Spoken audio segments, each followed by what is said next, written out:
Welcome to the Connecting with Coincidence radio show with Dr. Bernie Beitman, MD, bringing together the world's synchronicity experts to help you use meaningful coincidences to develop spiritually, psychologically, and practically. For more information, put Connecting with Coincidence into your web browser to find the book, website, Psychology Today blog, YouTube channel, and Facebook page. And now, here is the host of the Connecting with Coincidence radio show, Dr. Bernie Beitman, MD. Welcome to Connecting with Coincidence, CC with BB. Yes, we are back. I am your host, Dr. Bernie Beitman, MD. We encourage you out there to tell each other coincidence stories. Our motto is, after you talk about the weather, tell a synchronicity story. And you can increase the number of coincidences in your life in several ways. Even if your mother told you not to talk with strangers, our guest today will tell you that this is one of his favorite ways to create synchronicities. Another method is to break the patterns of your daily life. That is, to do something different. Somehow that lets more coincidences in. Our guest today often has meaningful coincidences when he's on vacation, as described in his book. Dr. Ken Harris is a chiropractor, educator, lecturer, workshop presenter, author, and keynote speaker, and was the founder of the Waldwick Wellness Center in New Jersey. He's a pioneer in holistic healing, and so established his first practice in 1974, and then in 1993 established the Mind Body Wellness Education Center, dedicated to the exploration, understanding, and promotion of the mind-body-spirit connection. Dr. Harris is an honors graduate, magna cum laude, valedictorian, and former professor of New York Chiropractic College. He holds a BA in psychology and an MS in education. He is the author of Synchronicity, The Magic, The Mystery, The Meaning. Welcome to the show, Ken Harris. Happy to be here, Bernie, and feeling honored to be one of your guest speakers today. Well, we're so glad to have you, and it's nice how I found you through our mutual contact, Amalia, but I think we're going to get to that in a little bit. But let's start with the general idea of how you got into synchronicity as such an important part of your life. Well, to be very honest, I just kept having more and more synchronicities with greater intensity and meaning. And I finally surrendered to spirit and said, you know what? It's not just my stories that I'm going to share with people. It's going to give them a roadmap to discover their own. So I put paper to pen, went back into my memory file, and started writing. When did you start doing that, Ken? I actually took about 2 years ago, I started to write individual stories, but really intensely. 6 months before I published the book, I was full on concentrating on getting the stories pen to paper. Well, that's 2 years, and you're not exactly a spring chicken. So what took you so long to start writing about it? I had resistance. I said, well, so these things are happening to me, but people are not really going to be interested in my story. They're more interested in their own story. So I finally got the idea, give them a roadmap, which my book does. The second half of my book gives them the 7-6-5-4 formula for having synchronicities in their lives and the meaning behind them. But it was just ego, saying, who cares about my stories? So I resisted, but I finally gave in. Well, that's humility, isn't it? Overly done. I don't know that I eat a lot of humble pie, Bernie. But yeah, as I age, I'm getting more tempered. I've had a few speed bumps, as we say, along the road of life, and when you think you're going to die and things are going to be taken away from you, you get very humble. It helps. And what kind of responses have you gotten to your book, Ken? Actually, an excellent response. I've been very fortunate. Most of my books are sold through Amazon, as you know. They have a worldwide network of followers. And so my books are in Europe, they're in Thailand, they're in Australia, New Zealand. I've been a robust response. Wonderful. Well, let's go with a nice baseball story. I played a little baseball back in the old days. And what happened in Yankee Stadium 50 years ago and more recently? Well, it was actually over 54 years, but the story is incredulous. When I tell my Yankee fans this story, the first thing they ask me is, how far did you hit that ball?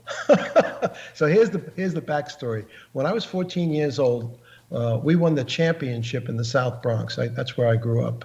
And the New York Mirror at the time sponsored the Little Fellas League, which was a precursor to what we now call the Little League. And we had the opportunity to play a 3-inning exhibition game before my heroes, before the New York Yankees and the Kansas City Athletics. I was in the dugout with Mickey Mantle, Yogi Berra, Whitey Ford, Tony Kubek, Bobby Richardson, and on and on. I mean, it was a dream. And when I got up to bat, I hit a home run. Now, people, when I tell them that, they say to me, you hit a home run in Yankee Stadium? They look at me with eyes squinted. I said, well, they brought the fence in 200 feet. Okay, fast forward. My mother had to swear on the Bible that really happened to my own children, simply because we didn't have video cameras, we didn't have telephones. But, she was very, very devout, and they knew Grandma wouldn't lie. So I'm out on a beach in Long Island in the Hamptons, and I got, by accident, but it really wasn't, I wound up in a town called Amagansett. I had intended to go actually to East Hampton Beach. They're about 2 miles apart. But if anybody knows anything about the Hamptons, they know it could take you 2 hours to go 2 miles. Oh, yeah. So I said, I said to my wife, Judy, we're just going to make the best of it. Same water, same sand. We used to rent a house on Atlantic Avenue in Amagansett. And it's 9 o'clock in the morning. We set up Camp Harris. We're professional beachgoers. 2 umbrellas, 2 chairs, ocean view. About a half hour later, this guy comes down on a cane, and he literally almost sat in my lap. He was within 2 feet of me on a little towel. And I offered him help because I had noticed by his gait that he had his hip replaced. And being a chiropractor, I said, listen, mister, you had your hip replaced, didn't you? He says, yeah, how do you know? I said, well, I'm a chiropractor. Let me help you get up and down off your towel. He was not very friendly. And he says, no, I'll do it myself. Long story short, half hour later, he goes to get back up, struggles again. I offer him help, wouldn't take it. But this time, he puts on a cap, says New York Yankees, a baseball cap. All right, so Spirit says, be kind, Ken. Tell him your Yankee Stadium story. Because when I tell Yankee fans this story, they go berserk. And I tell him the whole story, and he puts his hand right in my face. He says, stop.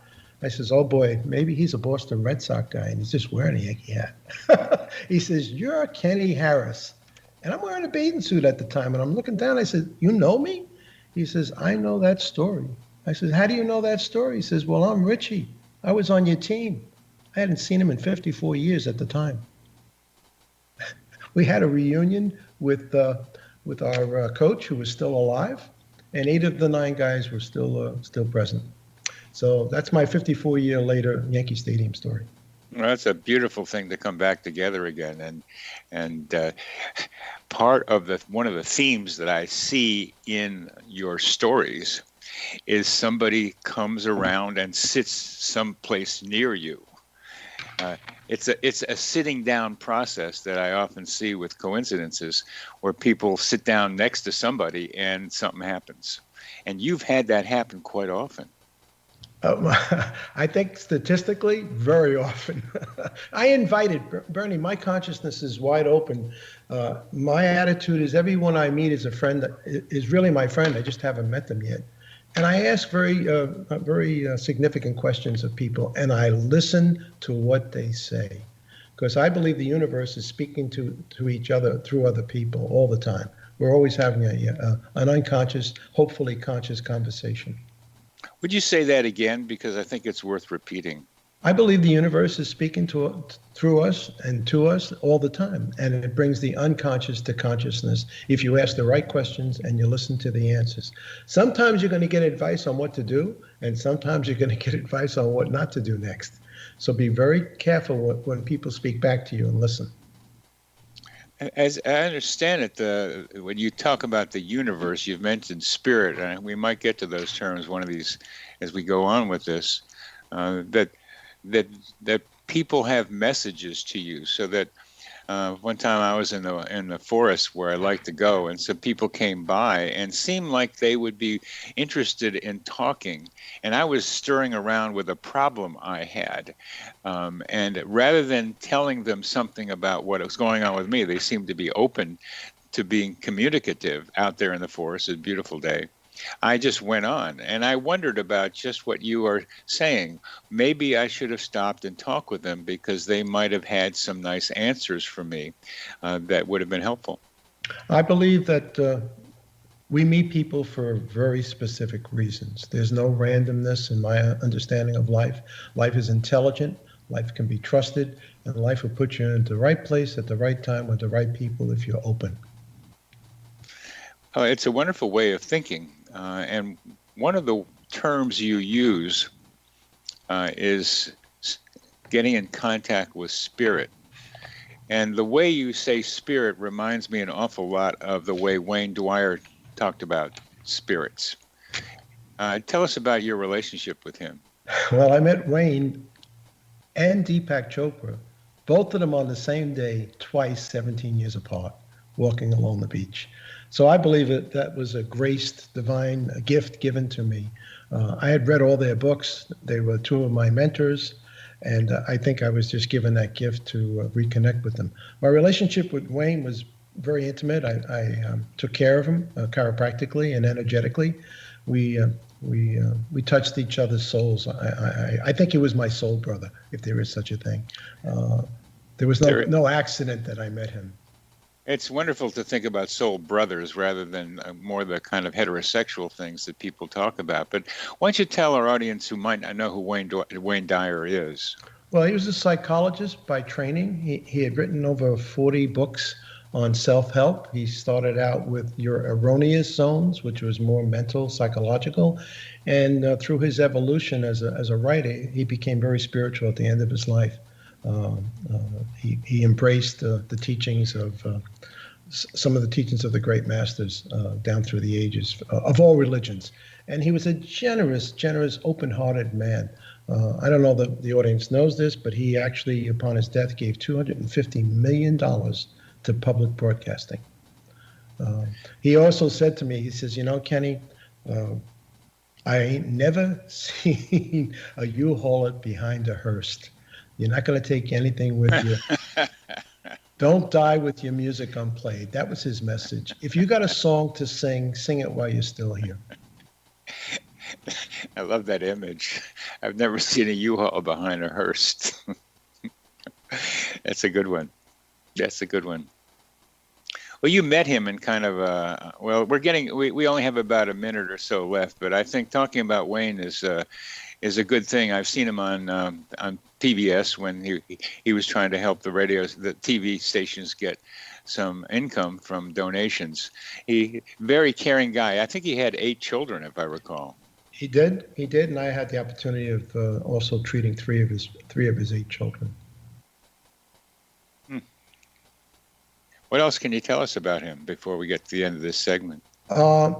He was a wide open, very friendly, very gregarious. He like me, enjoyed meeting strangers who he considered friends. I actually cried when he died. I really was. I was grief-stricken when he died rather young, only 75, which I am. And I had told him what he could do to stay alive, but he said, you know, Ken, I'm at the pinnacle of my life. I've climbed all the ladders. I'm on a scaffold. I'm ready to jump off to the next adventure. Well, that's a good question. Now we're coming to the end of this segment. We're talking with Dr. Ken Harris, who is the author of Synchronicity, the Magic, the Mystery, and the Meaning.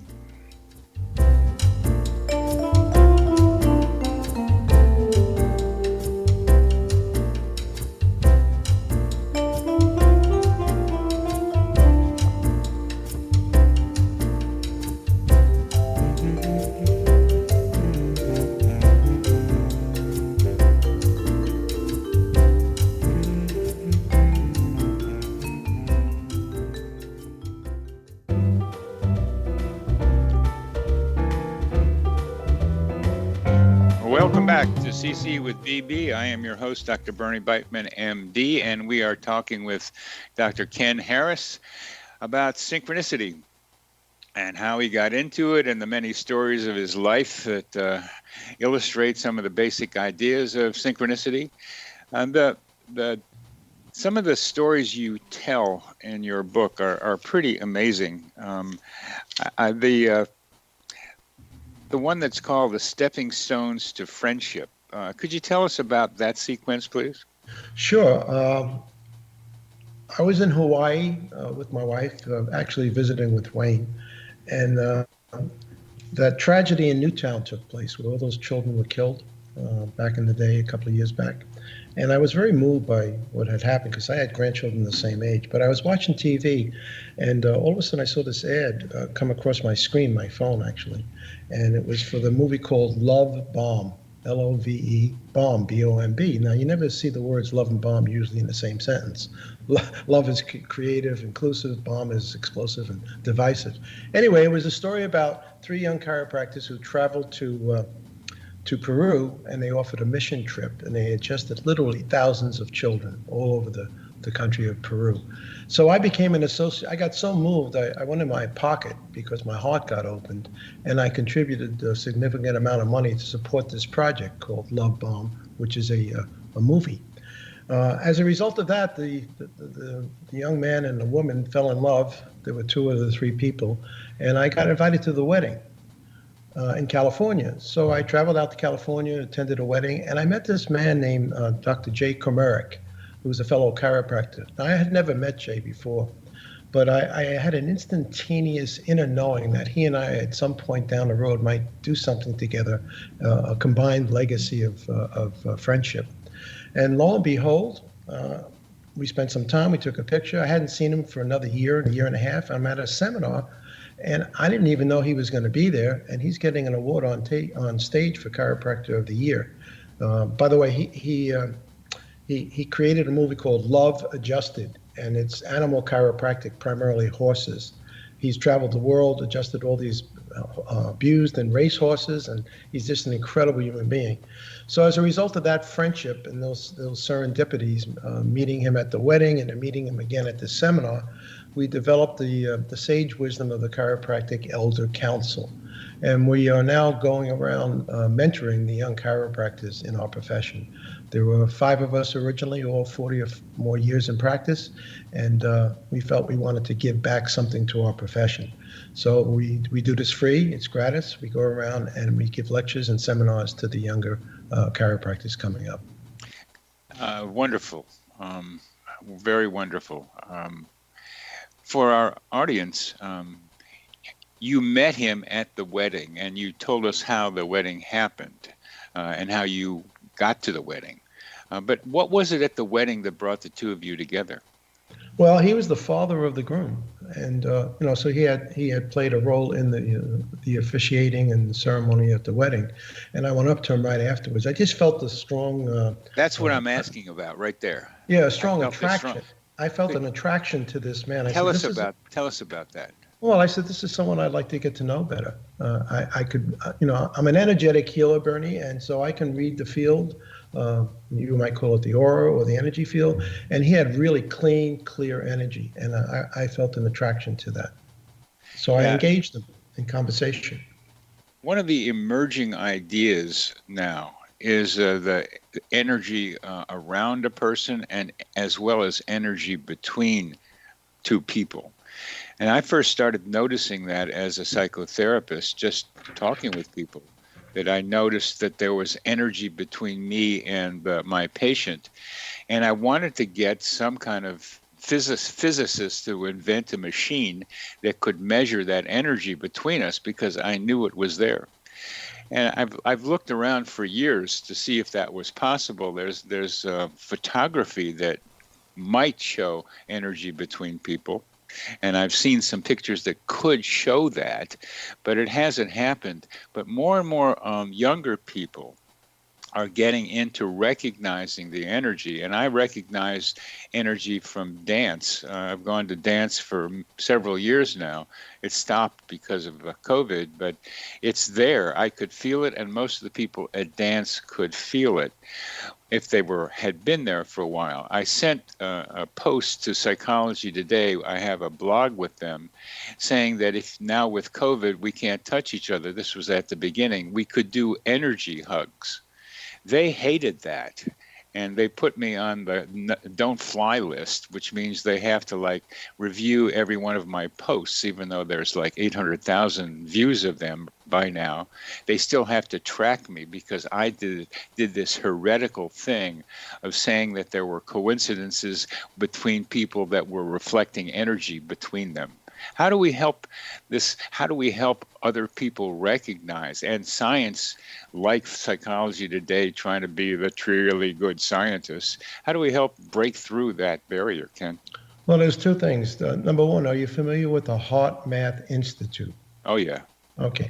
They can measure, they can actually measure the radiance and the resonance fields in people's hearts. I've been in seminars where they have two people on a stage, and the whole audience will then focus on those people, and they have real-time EEG readouts, and you can see the change immediately in the actual amplitude and frequency of their EEG patterns by us focusing on them. The other thing is, it's not a mental thing. Energy is a feeling. One gets a feeling in the presence of someone of comfortableness, familiarity, or uncomfortableness. We call them vibes in the colloquial way. But one knows in the presence of someone who is in coherence with your field, you know it by how you feel. You feel relaxed, you feel comfortable, you feel at home. And if you don't, women, many often, they're much more intuitive. They trust their gut a lot faster than men, and they'll know in a situation when they meet a man what his intentions are before he says one word.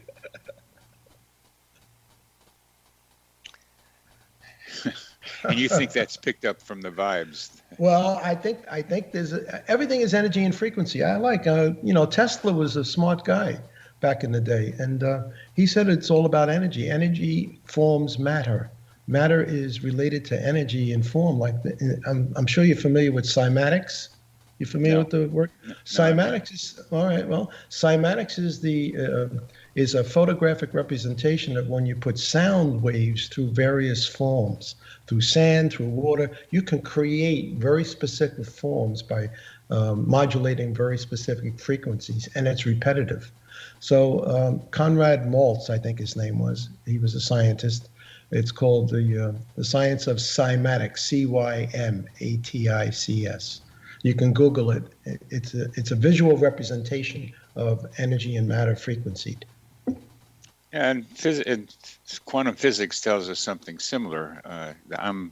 I call it energy and information because the energy has information in it sometimes, as you were talking about people being able to pick out the other person's intentions. You can like translate that into words, which I'll call part of what we mean by information.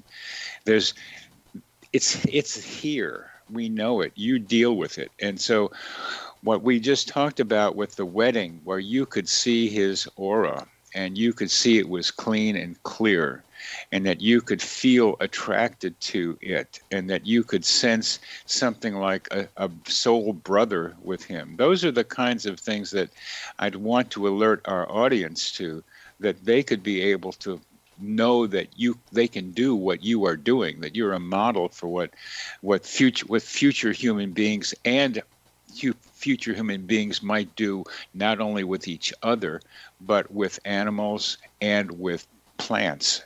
And particularly, I'm interested in doing something like that with trees. So when you go around talking to junior chiropractors, how much does energy play a part in your teachings? Well, I would say that one of the ways you determine a person's level of energy is their voice. Their voice print is very, very significant. There are some people when they speak, you just feel calm in their presence. And there are other people, when they speak, you want to run away from. So the voice is very, very powerful energetically. Listen carefully. Um, the voice speaks what the heart knows.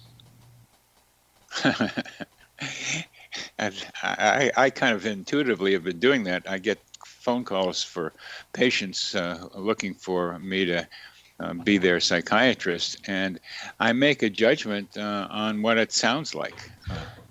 And so now you're confirming that way of thinking about things and sharpening my own way of thinking about how I process what I hear in the voicemails from them. I agree. We have a third eye, and we see things beyond what we see physically, and we have, I guess, an extra ear in the heart. The heart knows. The heart knows. I can almost put heart and NOSE together too, a smell and the heart. How do they link, do you think? Well, they say that sexual attraction is all through smell. That's what they're telling us. It's got nothing to do with how the other person looks. So the pheromones, I guess, are operating unconsciously. We're multidimensional beings, Bernie. We don't just have sight, sound, taste, touch, and smell. We have multiple other ways of feeling and communicating with each other. And how do you think about how you got in touch with Amalia and Amalia with you? And you can tell us something about her, as you know. Yeah, well, she's a beautiful soul. I found her book on Amazon because it was linked next to mine. When you pop up on Amazon Synchronicity, certain books will pop up. You might be interested in this as well. So out of curiosity, I bought her book. And then I didn't read it because I didn't want to read anybody else's read on synchronicity until I completed my own. And I must have 10 books that I still have yet to read on synchronicity. But recently I read it within the last 6 weeks. And I just was enamored by her clarity and her journey. She's got quite a journey. And she has. Oh my God! So I took the step of reaching out to her and emailed her, and I said I'd like to have a Zoom chat if you're open to doing that, and we did. And in all honesty, I just fell in love with her as a being. She's just a beautiful soul, and very, very smart, and yet very intuitive. She has both the intellect and the heart in one package. So we've become friends in that sense, and are communicating now back and forth. We're going to probably do some collaboration together as well. I'm 75. She's, I think, 45. So I'm like a father to her. That's how I perceive her. She's my daughter. That I have a beautiful daughter, but my daughter's not interested in synchronicities. Amalia is, so in that way, she's a surrogate for me, and I think I'm a surrogate for her dad. Wonderful, wonderful. What kinds of plans do you think you have in mind that you and she might do? Well, once this COVID situation lifts, we're going to do some retreats, either in Mexico or Costa Rica, or maybe right here in the United States.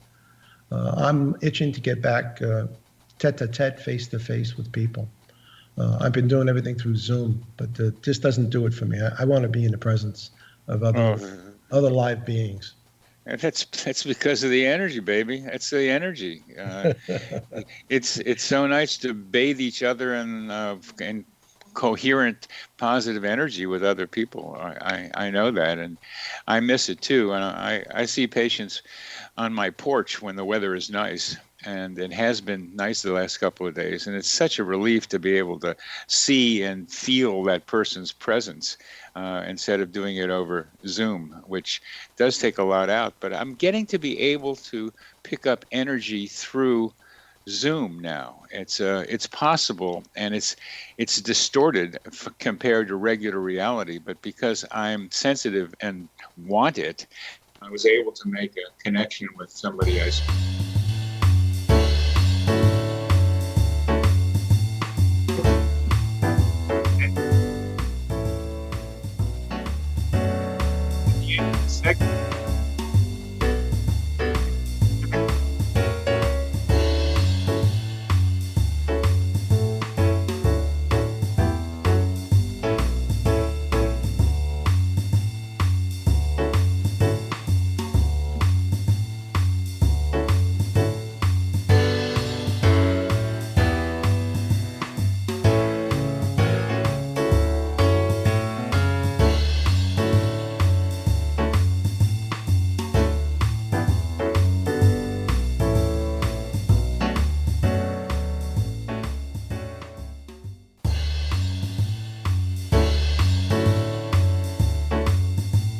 Welcome back to Connecting with Coincidence.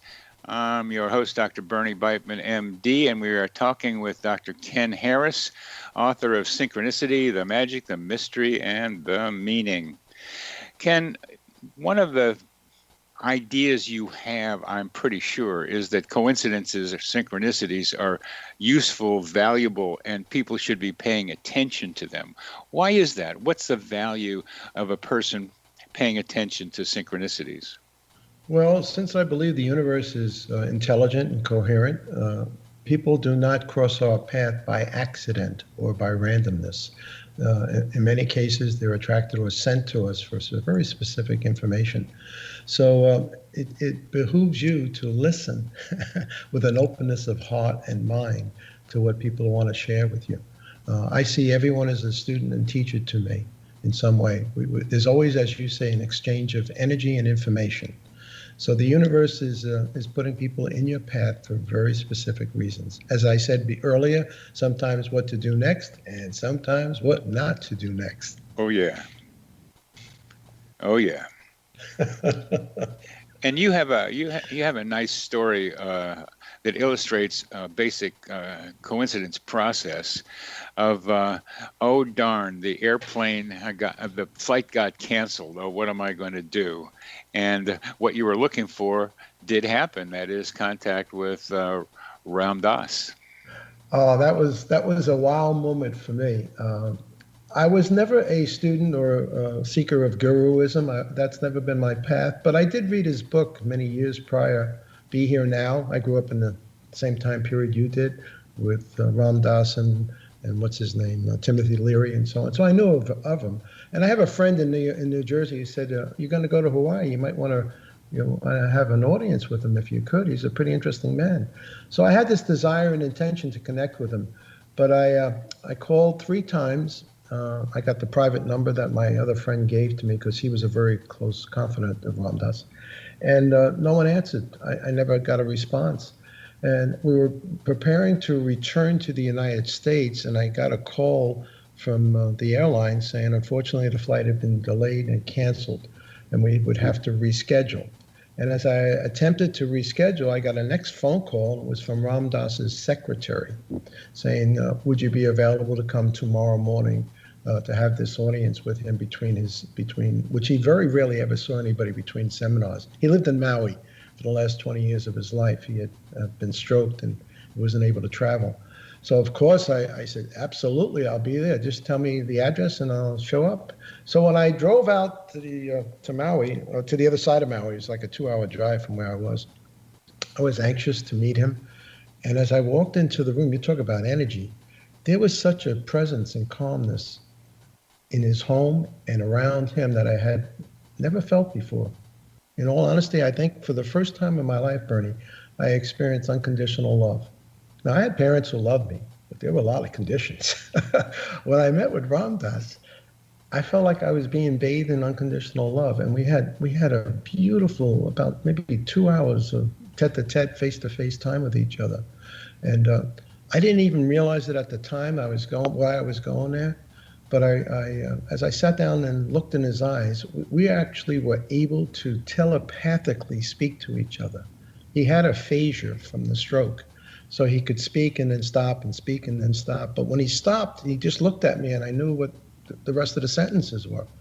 And I was experiencing, when I got quiet, this feeling of grief. I had lost a mutual friend. We both had this friend called Sham Das, not Ram Dass, but Sham Das, who had died in a tragic accident in India some years prior.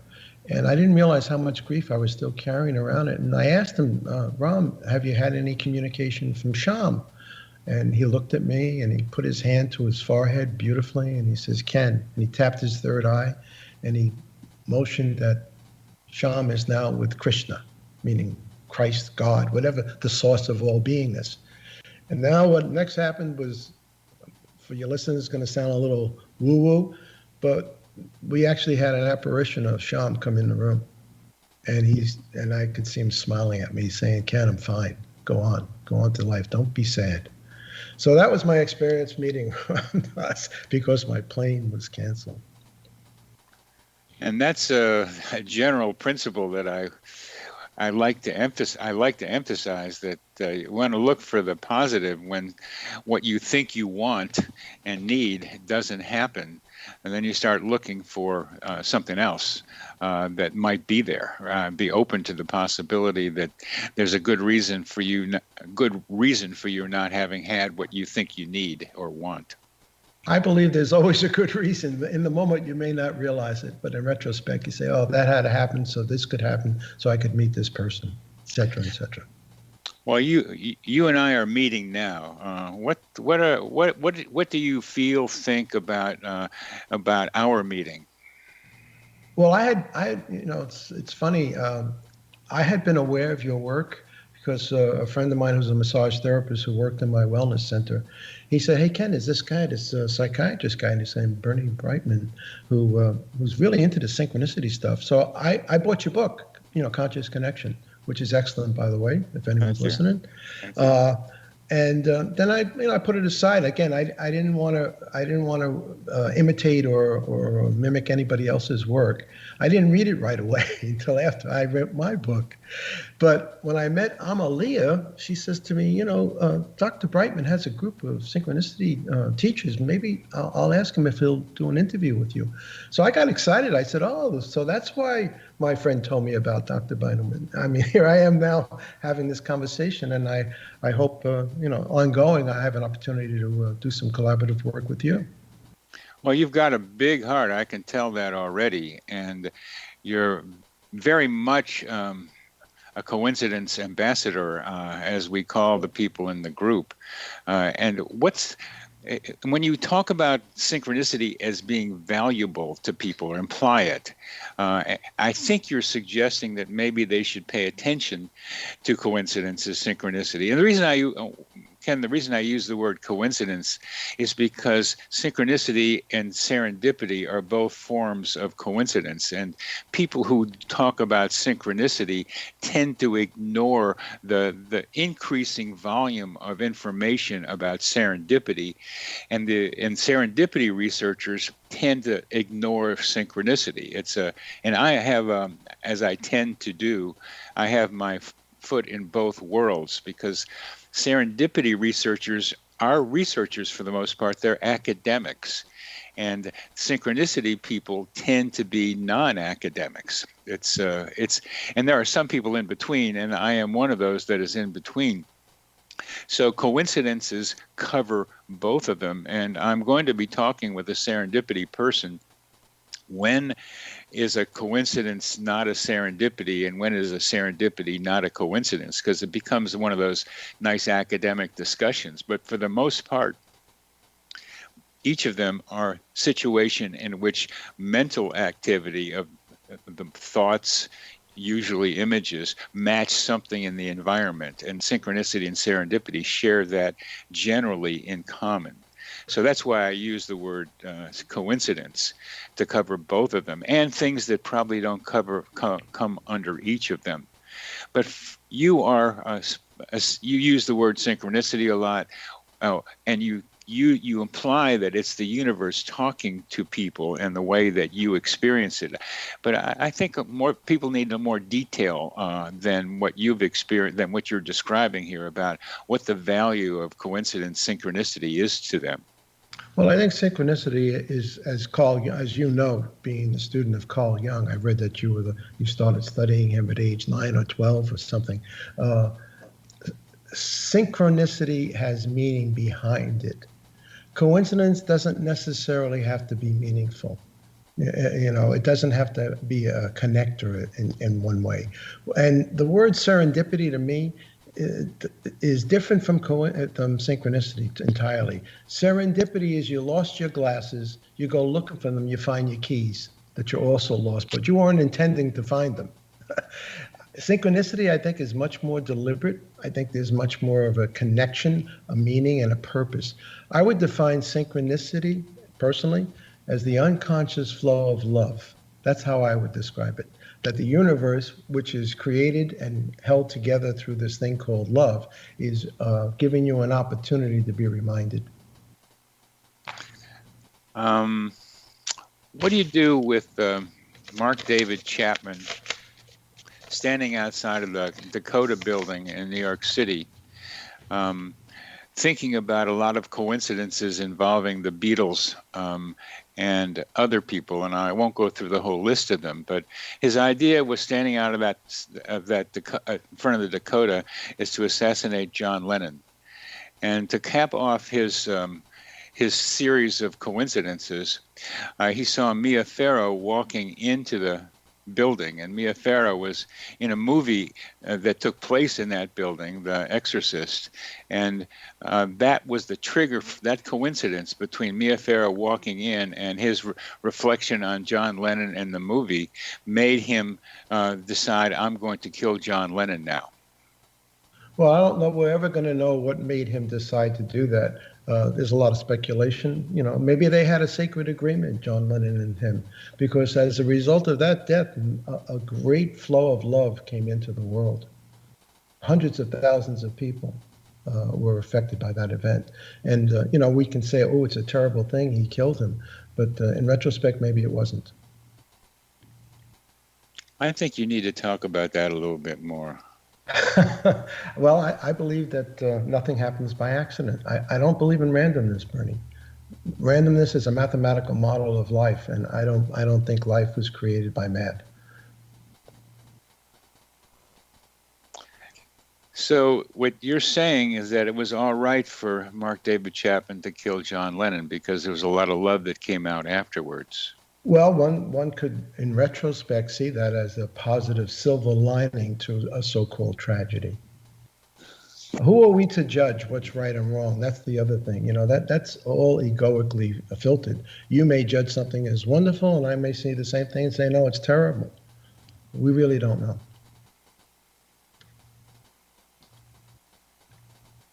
I find that astounding, that the murder of John Lennon is okay. Well, it depends on what your belief around death is. Death is not the end of anything. It's a change of form. The core essence of John Lennon, whoever he was, is still present in the cosmos. You can't, energy and matter, Einstein, this changes.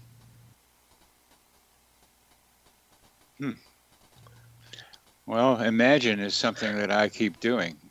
One of his great songs. I'm trying to imagine a world that is better than what we've got here. Right. And part of what I'm thinking is that awareness of synchronicities can help us do that, to help make the world a better place. But from the way you're talking about, nothing really matters. You don't really have to do anything because it's all perfect the way it is. Well, I think the world is the way it is to the collective consciousness of all 8 billion of us. No, there's something to be. Things do matter, and we do have a part to play, but we're not to judge the evolution of consciousness. Human beings are still evolving. Was there ever an Edenic state called heaven on earth at one point? Possibly. A lot of cultures say there was, and maybe we're in the process of going back to that state, but we have to go through a birthing process, and it can get messy at times. Messy is a judgment. Yes, it can appear to be messy. I'm at the point where, my dad was 87 years old. I used to go to him with all these conundrums and say, hey, Lou, what should I do? You know what he'd say? We'll see. It used to make me crazy. I wanted definitive what to do. Yes, right, no, left. No, I'm at the point in my life at 75 years of age, I've lived long enough to know nothing ever works out the way you think it's going to work out, and there's a much larger view unfolding. So be patient. Well, we're going to be patient as we come to the end of this segment, Ken. Very interesting what you're saying. You're listening to Connecting with Coincidence. I'm your host, Dr. Bernie Beitman, MD. We are talking with Ken Harris, Synchronicity, the magic, the mystery, and the meaning.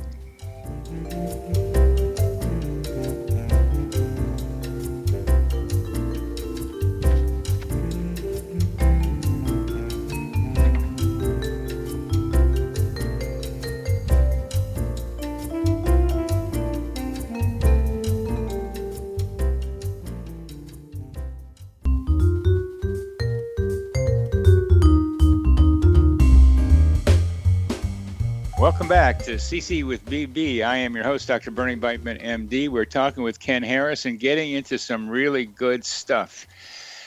Ken, I'm thinking about putting this John Lennon story on my Psychology Today blog, and I'm concerned about how to present it. And I don't think they will accept something that says something like what you were just saying, that maybe it all works out and it's beautiful because love happened. A lot of love came out of that. And this dealing with the conventional thinking is a question that I'm asking you about. How do you do that when you run into people like trying to hold up the current scientific paradigm and saying, hey, this is wrong? Well, science is another religion, Bernie, and I don't subscribe to that particular paradigm. Science is attempting to find out what nature already knows, and we keep changing our story. If you just look at the current read on the pandemic, every other day, Dr. Fauci is giving us different information. Every other day, 1 mask, 2 masks, 12 feet, 6 feet. Every other day, 1 shot, 2 shots, 3 shots. So I am not a great respecter of the scientific method. I think there's a lot to be known intuitively that goes beyond science. I'm more into metaphysics than I am physics. That's my particular way of understanding the world. I was very scientific growing up. I got 100 on my biology regents, 100 on my geometry regents, and then I went to chiropractic college and I started reading about the physiology of the body. And I came to the conclusion we're never going to understand how the reticuloendothelial system works. It's beyond the finite understanding of the conscious mind. So I'm looking now more into the metaphysics of life rather than the science of life. And when you say metaphysics, what are you talking about? Spiritual, the spiritual traditions. The ancient people were much wiser than we are. We think we know so much. In retrospect, I think if we don't stop manipulating the world, we're not going to have a world. From our agricultural methods with pesticides and herbicides and all the other nonsense, and whatever we're doing to the environment. Mother Nature is only going to tolerate us so long. You've just made a judgment about the future of the world, have you not? I believe evolution will bring us back to balance. Right now, we're in a transition history. That's my read. That's my read on it. I'm coming back to judgment about right or wrong, good or bad, really. And I think you're saying that the way we're behaving with our environment is not good. Well, we see ourselves separate from the environment. We're not. We're part of the environment. And I think you're saying that's a problem. Well, there's a disconnect, yes. Yeah. I'm just trying to see if I can. I'm trying to see if I can get you to say there's a problem here. Oh, there's a problem. There's a problem. I haven't been able to do that yet. No, there is a problem in consciousness. Well, there's a split. Yeah, I'm not disagreeing. I'm just trying to see if I can get Ken Harris to say there's a problem. There is a problem. Okay, so at least you're making a judgment, and if I take the judgment that there is a problem, and if I take the way you were thinking about John Lennon's assassination, you said that's just fine. And how come you can't? I don't know that it was a problem between John and the fellow who killed him. Maybe they had an agreement, Bernie. Is what I'm saying. It was a problem for all of us out here that we lost a great guy. We're losing great people every day. Every day, there are great people who are leaving us. In a way that it didn't have to happen. That's true. There's infinite possibilities how things could have worked out. Well, I can say the same thing about this mind, about the split we do with nature.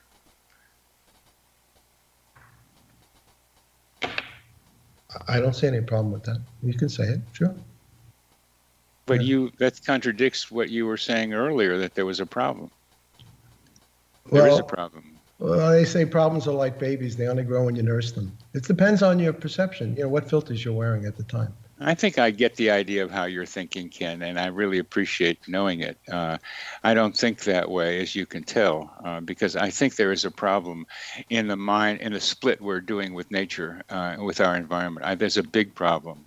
And I think as a physician and as a helper of people, I want to be able to help heal that split. And I think paying attention to meaningful coincidences can help do that. And that's part of what I am doing.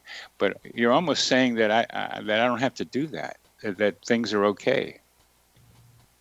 Evolution is going to take care of it. I don't have to take any responsibility that I feel that I want to have and I want to do something with. It doesn't matter. Well, I would say this. It does matter what comes across your field to take responsibility. But I'm not going to take responsibility for the other 8 billion people. So what are you then trying to tell whoever will listen to you about what they should be doing regarding synchronicity? I would say listen to their own soul voice. Listen to their intuitive heart. That's what I would say. Because we're all connected in the heart through love. I mean, here's my perception, Bernie, you're me in another body. There really is no you, even though it appears that you're there and I'm here and we're speaking to each other. At the quantum level, there is the reality of oneness. At the egoic level, there's the reality of separation.